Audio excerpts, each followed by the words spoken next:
What's up guys, welcome back to another YouTube video. Today I'll be going over my Gekishin Squadra review, the new Dragon Ball MOBA game that's now free on almost all platforms, and give you guys a little rundown of what you can expect if you have not tried this game already, and some of the other cool features that this game also capitalize on and utilize that we never really seen before in other Dragon Balls.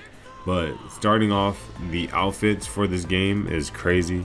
I mean, some of the outfits I'm like, I'm cool, you know, I don't need it, but it is cool to see that it's there for those who do want to get those outfits. Very diverse from what we usually see these characters wear. So it's also, you know, it frustrates me that we couldn't get things like this on Sparking Zero.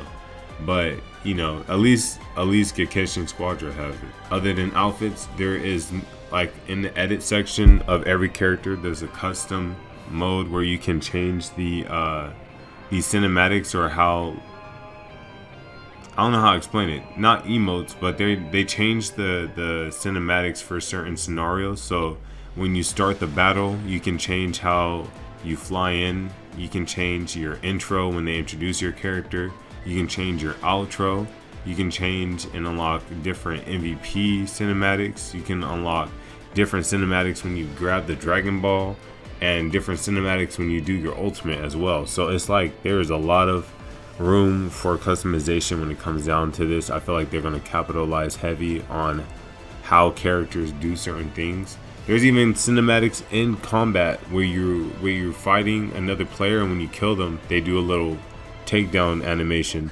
But there's other animations, like when you do a takedown with your partner, or you can even update different types of animations for battle later on when they add more to more characters. But there's a lot of customization when it comes down to this game. The gameplay is super smooth. You know, if you guys are familiar with Pokemon Unite or League of Legends, it follows the same principle, and it's just as smooth as those other games. You know, I would say it's probably as easy as Pokemon Unite, so it's not as technical as League of Legends is, but it's still a good, smooth gameplay experience.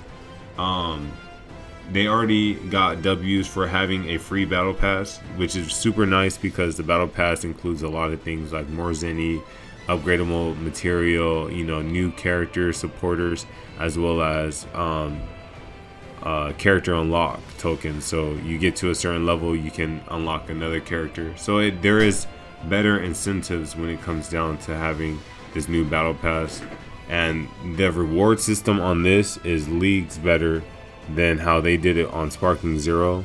I mean, you have titles compared to new cinematics and new characters and new color outfits. Like it's crazy how it's like they gatekeeped all of this stuff just so people can like this game more. I don't know, but it's super rewarding for the battle pass, as well as completing your challenges. Other than that, the gameplay is nice. You know, it's not focused. It's different than how League of Legends works, because you would have these little minions that keep spawning, and they go towards the other team's minions, and if you kill all the other team's minions, then your minions are able to push forward, and you can get them in the tower.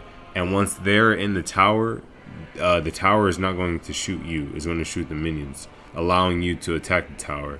This one is a different property where you can legit, Xeno-sama switches between left and right, so you gotta kind of time your defense and offensive pushes. So when the Xeno-sama is on your god of destruction, aka your bases, you're open to be attacked. So say you're not even by the base, another player can easily just fly underneath or flank you and then go in your base and, you know, destroy it. But it's not really required for him to come fight me or fight my minions to get to the base. You see how it's different? So if Xeno-sama flew to their side, I can avoid them. I mean, most times players would kind of babysit the area if they think that's going to happen. But if they do rush in, it does open up a door of opportunity to get that flank damage in. But yeah, it's not that much different. The end game's still the same, and it's just the initiation on how to destroy the towers is different, but it fits the theme of Dragon Ball. Other than that, it's a pretty good game. The characters have like, they do interact the dialogue with each other. Even villains that I never really see them talk to each other, they'll joke around. And Vegeta is like, bro, that dude's a smart ass on this. But the characters do have like little conversations, similar to if you play Marvel Rivals. When the game starts, there is some dialogue that happens between the characters. But I think that was pretty cool. You know, having different towers represents a different god of destructions. Always seeing them in newer games is always pretty cool. I eventually want them in like the best fighting game out here. And then you know, the support characters also reference a lot of moments in times of Dragon Ball that is cool to actually see them be represented in a video game as well. I'm talking about like Gohan's dragon from the Cooler movie, or the farmer from episode 1. They go crazy with it. But you can upgrade your characters. Upgrading it is just a show of proficiency, and then you might unlock things too for doing it. But at this point, we're still just, you know, we're in season 0 technically. But this game is pretty fun. I love MOBAs. So if you guys are enjoying it, let me know who's your guys' favorite character. So far, I feel like Vegeta is crazy, as well as Kel. Other characters are really good. Like, I like using Goku. I like using Bojack and Deborah. Those are like my main 3 right now. But I'll be curious on how and who you guys use. But that's pretty much it. I just hope, you know, since this is the release of Gekishin Squadra and it's been like 3 or 4 days out already, we can start to safely assume that they are prepping the advertisement for DLC Pack 3.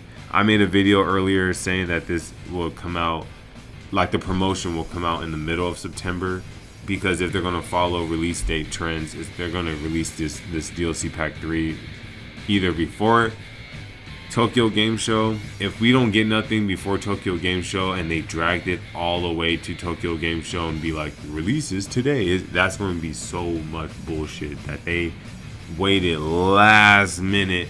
They can't even hype up saying like, we're going to show something at Tokyo Game Show or nothing, you know. But that's if they wait until that long. If it's before, like I said, the 21st, we might be seeing a trailer or something in the middle of September, so like September 15th or 14th. So legit, anytime next week is fair game. Like this coming week, they have all of this week to legit prep us. By that point, it's too late, and they really just have bad, like it's sad. It's sad how they treated it. But I want this to be mostly Gekishin Squadra. It's a pretty cool game. If you guys have any questions, feel free to type them down below. And like always, keep up the grind, be safe, and I'll see you guys next time.